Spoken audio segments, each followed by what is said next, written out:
Hello everyone, मेरा नाम नूर सबा है और मैं एक बार फिर से आप सबका स्वागत करती हूँ हमारे कोरल ड्रॉ की बेसिक टू एडवांस सीरीज के अंदर। ठीक है, तो आज की क्लास हम शुरू करते हैं और आज की क्लास के अंदर हम पढ़ेंगे ब्लेंड टूल के बारे में।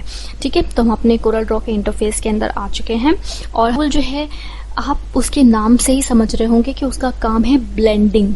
ठीक है, ऐसे ब्लेंडिंग करना कि लोगों को जो हमारा फर्स्ट स्टेप है और जो हमारा लास्ट स्टेप है उसके दरमियान कोई भी फर्क नजर ना आए, ये काम होता है आपका ब्लेंडिंग टूल का।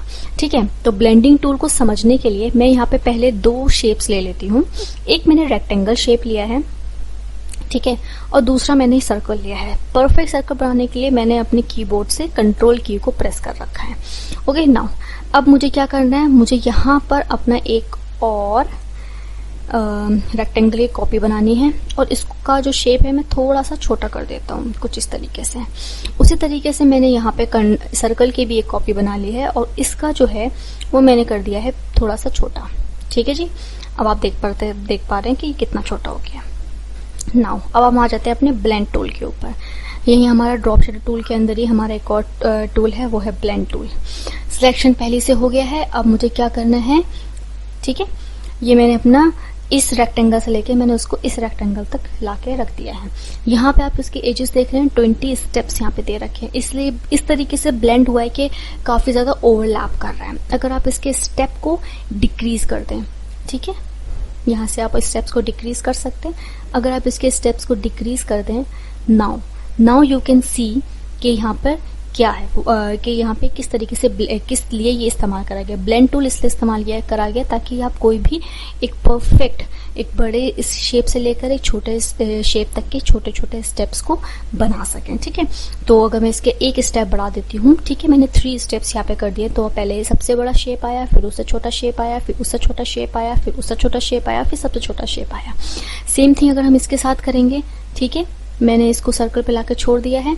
अब उसके तरह यहाँ के जो स्टेप्स हैं मैं थोड़े से डिक्रीज कर देती हूँ। फॉर एग्जांपल मैंने यहाँ पर भी 3 स्टेप्स रखती हैं। ठीक है, तो यहाँ पे आप देख सकते हैं कि अब सबसे पहले सबसे बड़ा सर्कल, देन उससे छोटा सर्कल, देन उससे छोटा सर्कल, देन उससे छोटा सर्कल, एंड देन लास्ट में क्या होगा, सबसे छोटा सर्कल।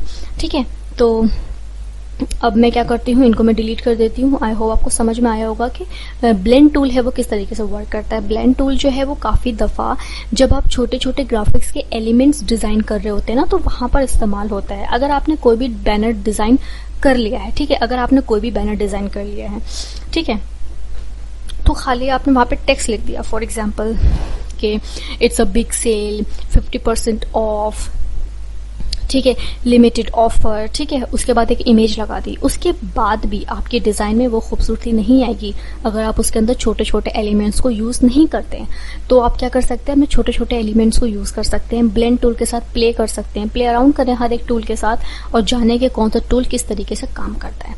ठीक है, फॉर एग्जाम्पल मैं यहाँ पर आती हूँ, अपने गूगल के अंदर आती हूँ, यहाँ पे मैं सर्च करती हूँ freepik.com। freepik.com एक बहुत अमेजिंग वेबसाइट है और मैं यहाँ पे सर्च कर लेती हूँ ग्राफिक्स एलिमेंट्स।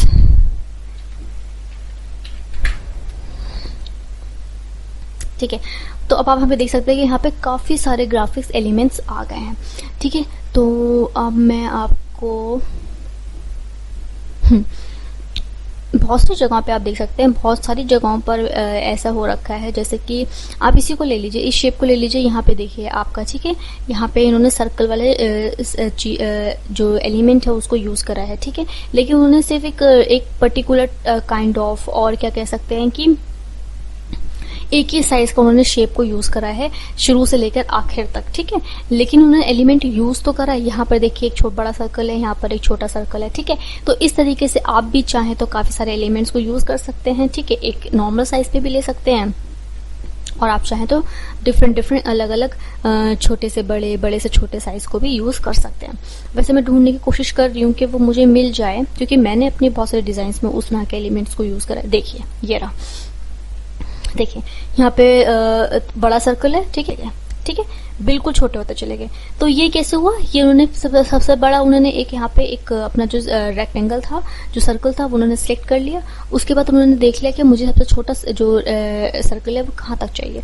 उसके बाद उन्होंने ब्लेंडिंग टूल से उसको ब्लेंड कर दिया।